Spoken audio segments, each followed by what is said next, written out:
Hey everybody, welcome to this GCast presentation of some exciting original research from Nick Laccetti. Nick is a writer. Nick is a theologian. Nick is a scholar based out of New York. The exciting thing about Nick is that his work is exciting. He's never boring. He's always interesting. He always has something completely original to say, observations that other people have missed. The other great thing about Nick is that his work is always relevant. So we live in an age where theology is no longer the queen of the sciences, where people are trying to figure out what does this matter for our day-to-day lives. Nick often incorporates looks at occultism, hermeticism, magic. So he's on the fringe, what people consider the fringe of something that's already considered the fringe, but he makes it matter. And that's why you're really going to love this talk on his latest research, Working Class Aeon, on the work of Kenneth Anger, because Kenneth Anger is, I would say, more popular than ever. With his recent passing, there's a lot of people saying a lot of things about him. Nick really digs into the important working class imagery, working class messages, working class politics, even if they're not deliberately put in there by Kenneth Anger in his work, as well as properly understanding his esoteric theology, esoteric symbolism in, here's that word again, a very relevant way. So, Nick, I will stop talking. I'll let you take it away because everybody's in for a treat.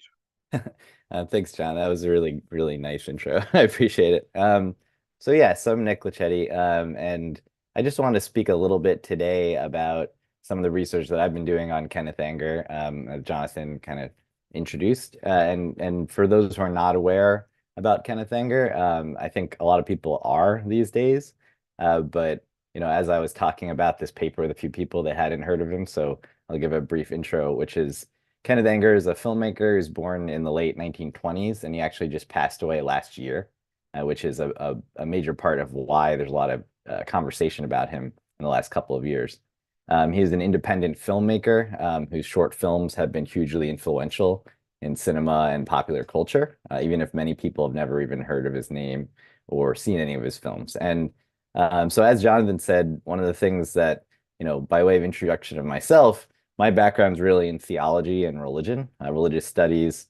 Jonathan and I know each other through work on a podcast that Jonathan does, especially in terms of the occult and Gnosticism and esotericism, which are some of my interests. So, an avant-garde filmmaker might seem sort of you know, why would I be talking about that? I'm not a film critic, but Kenneth Anger is not only a filmmaker but also an occultist.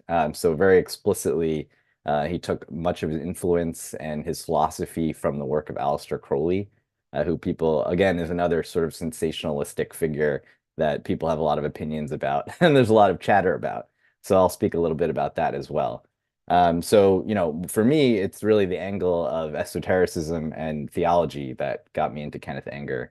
I might not be qualified to talk as much about the film criticism part, but I think that I have some unique things to say about Kenneth Anger's esoteric philosophy, which doesn't really get spoken about in a very accurate way, usually. So yeah, Kenneth Anger. Um, if anybody's seen a Martin Scorsese film or MTV, which probably is everybody on here, you already have some familiarity with some of Kenneth Anger's work because he really influenced American pop culture and your really Western pop culture in general through some of those sources. So Scorsese thought of him as more important than Orson Welles. The idea of quick cuts and juxtapositions, pop music soundtracks, all of this kind of filmmaking techniques we take for granted now, Kenneth Anger really heralded in the 40s and 50s even. And then MTV with, music videos, kind of poetic imagery with, music overlaid on top. That was really another Kenneth Anger creation. So his film Scorpio Rising, which came out in the mid 60s, really was groundbreaking in terms of the use of pop culture and pop music soundtracks for his work. So yeah, he really is kind of a hidden influence already on American culture, and I think that's really important. All of his films are very short; they're very avant-garde. They contain imagery from youth culture, counterculture, especially from the 1960s, early gay culture. A lot of the figures in his films are bikers and sailors and hippies and drug users, Satanists, Vietnam War protesters. That's the milieu. It's very 60s in some ways. But Kenneth Anger didn't really like the terms avant-garde, experimental, or underground. He always said that he wasn't any of those things. He was just independent. He was independent from the Hollywood system. He never really had any place in kind of mainstream filmmaking. And that became really clear with another thing he's very well known for, which is publishing the book Hollywood Babylon, which folks might be familiar with. That's a book basically of Golden Age Hollywood slander and gossip, much of which has been accused of, not necessarily being true. It's very sensationalistic. For a time, it was considered unpublishable and was banned in the US in 1965. So it only appeared 10 years later and was actually published first in French. So you could see kind of the atmosphere here. But what's interesting for me for Kenneth Anger, as I said, is that his philosophy comes through Aleister Crowley. Kenneth Anger considered himself a Thelemite, which was Aleister Crowley's religious philosophy that he created in the early 20th century. Crowley passed away in 1947, not that long after Kenneth Anger was born. Kenneth Anger was a young man at the time. And, a lot of Anger's films explicitly dramatize Crowley's concept of the Aeon of Horus, or the new Aeon. So I'm going to get into that a little bit more as we go. And there are a lot of misconceptions about Anger's work and this kind of occult influence that Crowley had on him. Usually there's claims that Anger was a devil worshiper, his work was amoral. There's problematic imagery in his work that, there sometimes is. But his work is actually deeply theological, and that's where it kind of intersects with my research. It's theological in terms of radical theology. So Anger is really influential in American cinematic history and queer cinema, but he's not usually considered a religious filmmaker in that way. Even though really his work explicitly became religious as it went on, and his imagery was deeply theological. So again, this is a lot of introduction about Kenneth Anger, but I think that I'm doing a little bit of a trick here, which is that if I can get you interested in that, then you actually will be interested in the research that I do. So maybe talking about something this cool will kind of get people interested in this kind of radical theology. Um, you know, uh, Kenneth Anger's work, because it features this kind of imagery of counterculture, youth culture. It actually also features this imagery of working class culture that I think is also not really spoken about that much. It's deeply American in terms of its imagery.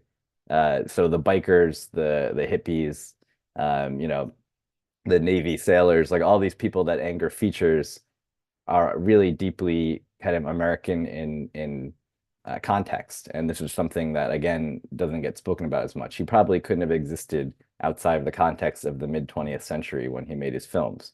And because of that, for his interest in Aleister Crowley and Thelema, and then my interest in radical theology, he really kind of alters some of the nature of those ideas. He contextualizes them in a specific culture and pop culture, in a specific context that I think gets lost when we think about things like radical theology and death of God theology often. So I'll get into that a little bit as well.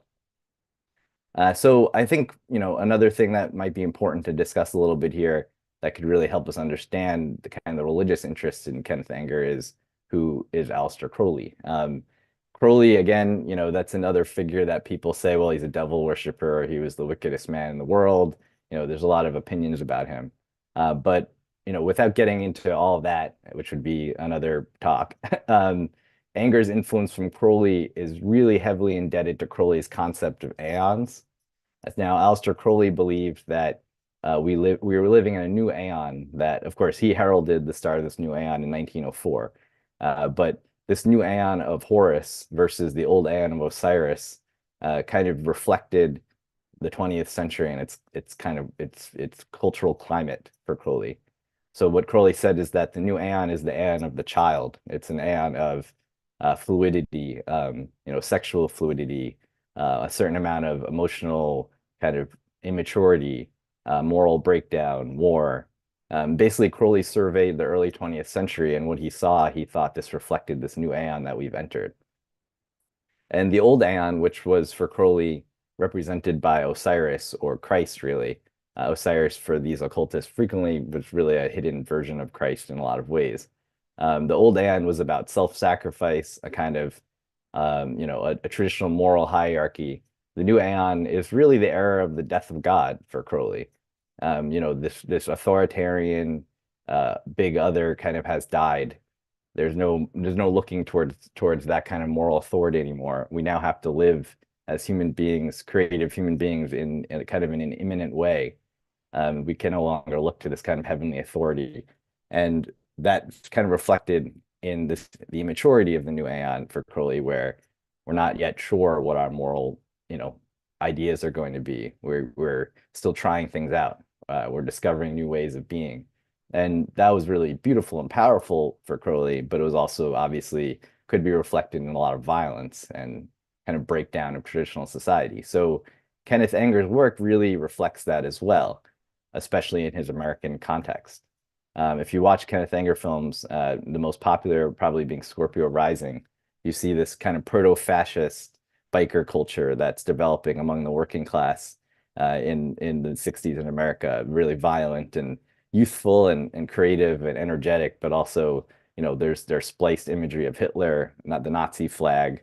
Kenneth Anger was actually apparently sued by the Nazi Party for using their flag because they said he, made it queer because there's a lot of homoerotic imagery as well. There's a lot of sexual fluidity. Um, it's not a straightforward endorsement of anything, but it is a portrayal of kind of the way what he said is the way magic entered the world, which is through these new youth cults, which in the paper that I wrote that kind of led into this talk, I also explain are working class youth cults as well. They're not kind of neutral. The rebellious or revolutionary energy in this imagery that he uses is almost always aligned to a kind of American working class. That's where the energy for this new Aeon, this Aeon of the child emerges. So that by itself is something that I think is really interesting about Anger's work and maybe doesn't get spoken about that much. Um, you know, for Crowley, the Aeon of Horus began in 1904. Anger was not an orthodox religious believer in some sense, but he did identify as a Thelemite. So for Anger, he wasn't really trying to create this new Aeon. He wasn't trying to summon the devil, which some people say he was doing, but he was documenting what he saw as, the new Aeon in American society. And in some ways, he even said this himself when he, reported that he wasn't really just creating characters and fictional imagery in his work. He was doing a kind of documentary work in some way. A lot of the people in his films were part of these countercultural milieus that he portrays. So in Scorpio Rising, the bikers are people he ended up hanging out with under the boardwalk in Coney Island. That's where he met them. In another film, Inauguration of the Pleasure Dome, the occultists and artists in that, like Marjorie Cameron, who is Jack Parsons' widow, who's another Crowleyite. These are people that were just his friends and the milieu he hung out with. So he was really portraying the counterculture and documenting them in some sense. Another thing interesting about that in terms of his pop culture and pop music soundtracks is that Scorpio Rising has this very groundbreaking kind of rock soundtrack. It's kind of a top 40 music of the mid 60s. And Kenneth Anger claimed he didn't actually come up with that. It was just what was playing on the radio when he was filming. And this is the little transistor radios that the bikers had that he was filming. That's the songs that were playing. So for him, there was a lot of synchronicities going on in American culture at the time. And these things portrayed this new Aeon that he saw as breaking into reality following Crowley. So yeah, that might all be very interesting, this idea that his imagery is not just countercultural, but also working class, that American working class imagery in his films kind of alters Crowley's portrayal of the new Aeon. It adds this kind of revolutionary class character to it, not necessarily in any one ideological direction. I would not say Kenneth Anger's films are leftist in orientation. In some sense, they kind of portray, in our kind of culture war now would be almost the lumpen proletariat in some sense, this kind of people who are rejects or outsiders to kind of middle class American culture and kind of lashing out. So in some sense, that's a lot of Anger's imagery as well. There's a lot of violence involved. But for me, that's all by way of introduction almost, and is really interesting. But for me, what Kenneth Anger really does is illustrate this unique role in American culture for the death of God. So my background is really in death of God theology, theology in general. And one of the things that I noticed, because of my interest in Crowley and the occult, is that Crowley and death of God theology have a lot in common. So that would again be another topic to get into, but I do think that anyone familiar with Thomas J.J. Altizer's death of God theology, especially coming out of the same 60s milieu as Kenneth Anger's films, really, has a lot of the same themes as Crowley. So there's this concept that there's a dialectical relationship between this death drive that God dies, but that's so that we can live in this imminent way in a new age, essentially. Altizer would always refer to kind of classical heresies like Joachim of Fiore, and kind of the idea of the age of the Holy Spirit that we're entering. But obviously Crowley's idea was this Aeon of Horus. That was his kind of branding of a similar concept. In the 60s, of course, people talked a lot about it as the age of Aquarius, or this new age. So there's a lot of similarities there, and it all kind of is in the atmosphere of American culture of this time period. And for Altizer, of course, God really needed to die so that the child could be born and that we could live kind of imminently as human beings in the world without looking to this kind of divine authority or hierarchy. And this is really what Crowley meant by living in the new aeon as well. And I think Kenneth Anger's films really illustrate that and portray it in a really creative way, which is kind of their interest theologically. Crowley said in the Book of the Law, which is the holy text of his religion, existence is pure joy. And you kind of see that in Kenneth Anger's work. It's playful. It has kind of the use of light and music is really enjoyable to watch, even if some of the imagery ends up being disturbing. So there's this newness in Kenneth Anger's work. It's kind of an apocalyptic newness that I think you can see in Altizer's Death of God theology, and is maybe uniquely American in some sense. This is where we get into kind of beyond the article that sort of sparked this talk, my PhD work, which is specifically interested in this uniquely American context for the origins of Death of God theology. Altizer, and if you read Altizer's early work, especially with William Hamilton, but then even some of his last works I have here, Satan and Apocalypse, I think this is his last book of essays. He speaks explicitly about, so obviously Kenneth, well, Altizer was interested still as an academic in things like Moby Dick, Henry Miller. He speaks about Eugene O'Neill, kind of sort of high culture, but he never talked about Kenneth Anger, who was actually a contemporary of his. But I actually think that Kenneth Anger uniquely illustrates some of these points about the context of the death of God in America that Altizer describes. So to get into it, and this is the kind of dangerous thing about talking about a filmmaker just verbally, which is that's not that fun. You can go and watch all these films on YouTube. They're all short and they're all there. But the death drive in Anger's films, especially Scorpio Rising, really portrays this motif of the dying god, or what Crowley would say is Christ or Osiris. Essentially, this obsession with kind of this Thanatos, or this death in Anger's work, with the bikers kind of driving their doom, really portrays this American obsession with God's death, I would say. And that becomes dialectically related to the birth of the child, or Horus, or for Anger, Lucifer. Lucifer becomes Anger's motif for this child that's being born, which ends up being religiously very optimistic. Dialectically, God has to die so that we can live as this child in the world in this new kind of apocalyptically creative way.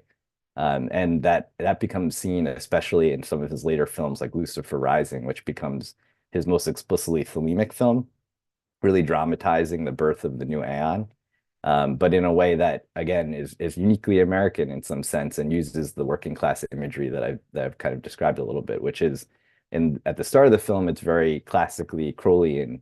There's kind of an apocalyptic situation in ancient Egypt, and Osiris and Isis appear, and there's a magical ritual and all of this. But then finally, when Lucifer appears in the film, who is kind of called into visible manifestation through the ritual, Lucifer, who for Kenneth Anger is this child figure, Horus, this kind of eschatological figure. He's not, he's not the devil. He's kind of this really beautiful, late 60s hippie. He's wearing a bomber jacket, looks like Marlon Brando or James Dean. Kind of the working class biker culture comes up again. It says Lucifer on the back in rainbow letters. And this was Kenneth Anger's kind of the incarnation or embodiment of this new aeon. or this new age of the spirit that we could live in now. The kind of creativity and newness that's available, specifically in this context of American culture that he's creating his films in. And so for me, that becomes this illustration of what Altizer says, which is that there's this coincidence of opposites in the death of God in America. There's the danger and violence of God's death in the American imperial sort of situation, but there's also at the same time as you kind of find Satan in that, you also find that kind of resurrection and newness and new creation. And that to me is the hopefulness of Altizer's work, but it's also there in Kenneth Anger's work. Of course, he's a little bit reversed in that sense because Lucifer for him is this kind of Gnostic liberator figure.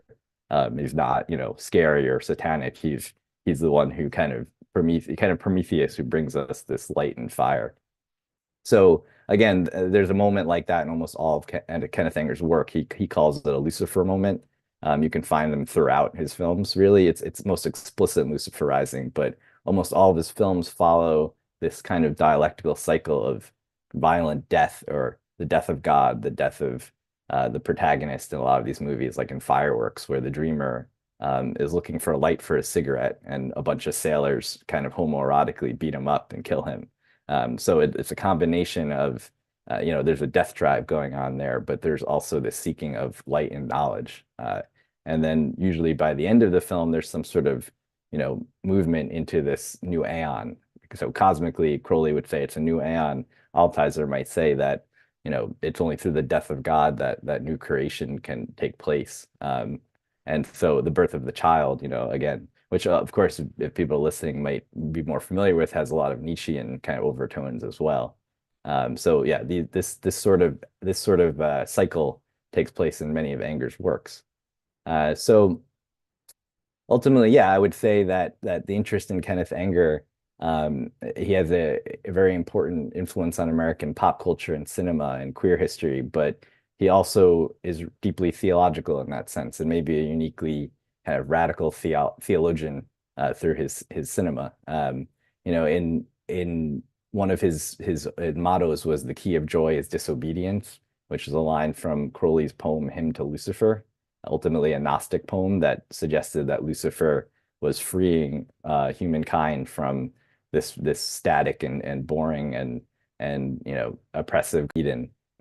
And that ends up becoming kind of the theme of a lot of Anger's work, and something you can kind of see through the death of God theology comparison with Altizer, that this apocalyptic newness that arrives because of the death of God and the old kind of metaphysical hierarchy of the world also leads to joy. And in Kenneth Anger's work, it's disobedient in the sense of rebellious and sometimes violent, sometimes scary and yeah, maybe problematic sometimes.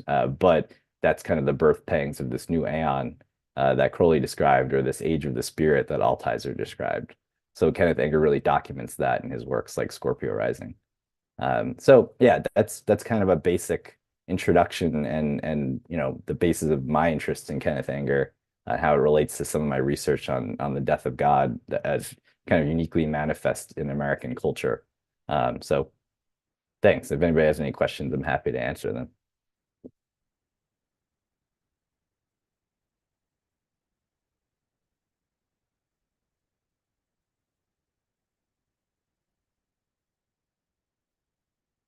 Oh, and we're getting a question. I'm question putting in the chat. One question is,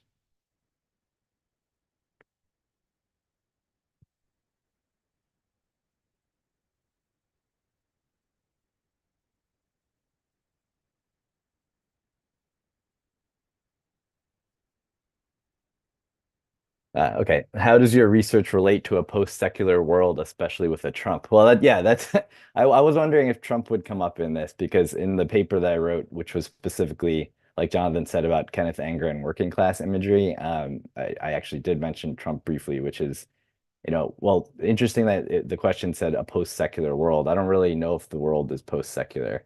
So that's one thing that I'm not sure I would even say. I mean, part of this idea that we see in Altizer and his work about death of God theology is this ascendancy of this American imperial world that we currently still live in, is the ascendancy of this kind of deeply apocalyptic religious world.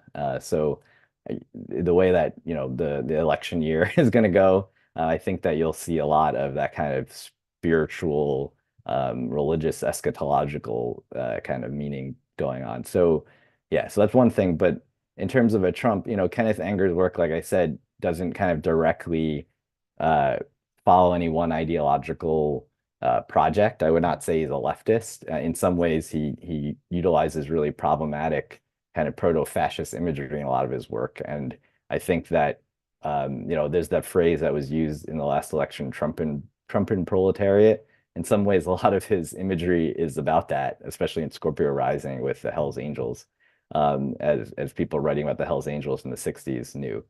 So I think that what he illustrates is, especially in terms of the working class imagery, is both the kind of danger of that milieu kind of erupting in some sense, but also the fact that this isn't something you're going to hold down. If he's right that we're living in this new aeon, this kind of rebellion is going to take place because this is the birth pangs of living in this context after the death of God. So it's not something you can like stomp down. You have to figure out a way that this kind of apocalyptic newness can become liberative and help us create a new world and not just a reactionary violence. So you have to work with that energy. So I think that that's sort of where I would go with that. Nick, I was just wondering, and you kind of already answered my question right now, but I'll ask it anyways. But I think people who are unfamiliar with this Polema stuff of Kenneth Anger, they might have a Marxist background or be interested in the philosophy of Marx, right? So they're thinking about Mhm. dialectical historicism, right? There's Mhm. these ages. They're inevitable that they're going to come. And we can probably draw a line from Joachim Fiore, who you mentioned, right, to Mhm. to Marx with this idea. I'm just wondering if you can speak even more about about these ages. Like, do you actually believe in them? Do you find them helpful? Is there something sort of potent in your research about this idea of the age of Horus that can really be Mhm. applied in a practical interdisciplinary way? Uh, Sorry, that's less of a question than a cloud of concepts. But if Yeah. there's anything you could reach in there and elaborate on, that'd be great. Yeah, I mean, I think I do believe in it. And I think part of it is that in Kenneth Anger's work and even in Crowley's work, even though he had this kind of pretension of being a prophet and all of that, they really are just describing something that's the reality of what I can see happening in our culture and society. So it's not so much for me out of believing in it, but seeing them as documentarians of a kind of spiritual energy that's taking place. So I wouldn't really deny it in that way. And I think because of that, then the similarities, especially for somebody who's at GCAS, who's maybe not as interested in theology or the occult or something like that directly, but is more philosophical. A lot of these concepts are, I think I briefly said this, are deeply kind of related to Nietzsche's work, Hegel, William Blake. So all of those influences that are in the background of Altizer were also in the background of Crowley. He's actually reading a lot of Hegel when he wrote, when he received the Book of the Law, he was reading Hegel apparently. And then Nietzsche is obviously a really deep influence on Crowley. So it's actually the philosophical influences are all there. And so it's just that the way they utilize it is a little different. There's kind of a practical spirituality involved in Crowley's work and in Kenneth Anger's films that maybe isn't in the philosophy.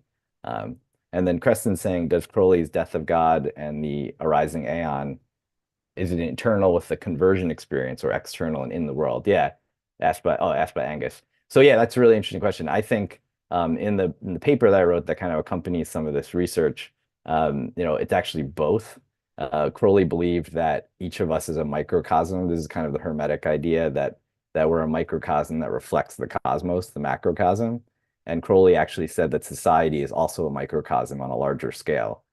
So I think that this experience of the death of God and then the arising of the new aeon is an internal initiation experience in especially in you can see this in Kenneth Anger's work, like fireworks that I described, where the dreamer is looking for a light for his cigarette. But then it's also external and in the world because it's happening for Crowley's terms, the aeonic change is a cosmic change or a historical change. So, it's both. We mirror what's happening on the level of society, which mirrors what's happening cosmically. So, you can't really divorce one from the other. We could be unaware of it happening or resistant. And I think that, for someone like Kenneth Anger, that's why he made his films to say, this is the reality we're entering into. You need to deal with this in some way. So yeah.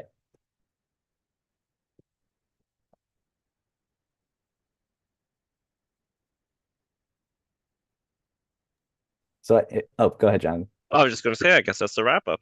Yeah, I think we're shutting down. So thanks everybody for listening. Thank you again for the great introduction, Jonathan. And yeah, go check out Kenneth Anger's films on YouTube. You can watch them all for free in one afternoon. It might mess your brain up, but you can do that. Bye.